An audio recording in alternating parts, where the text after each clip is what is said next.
ఎందుకు ఏడుస్తున్నావు? Seat number 20 భయంగా ఉందా? పోనీ దిగేద్దామా? నీకెందుకు ఈ బుద్ధి పుట్టింది? నేను మా అమ్మా నాన్నలు ఇంతవరకు ఒక్క రోజు కూడా వదిలిపెట్టి ఉండలేదు. అందుకే ఏడుపు వస్తుంది. నేను మా అమ్మను వదిలిపెట్టి ఉండలేదు. నీకు నాన్న, అమ్మ, బామ్మ, పెద్దమ్మ, బాబా ఎన్ని బోల్డ్ మంది ఉన్నారు. నాకుంది అమ్మ ఒక్కతే. తన్ని ఒంటరిగా వదిలేసి నీతో వచ్చా. అందుకని ఏడనే చెప్పు. పారిపోయి పెళ్లి చేసుకుందామన్నా ఇప్పుడు ఏడుస్తున్నావు.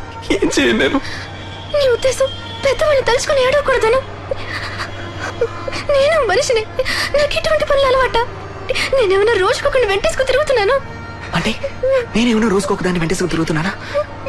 నాకు ఇది కొత్తగా. నీకెంత భయం ఉంటుందో నాకు అంతే ఉంటుంది. నువ్వు ధైర్యంగా ఉంటేనే నేను ధైర్యంగా ఉండేది.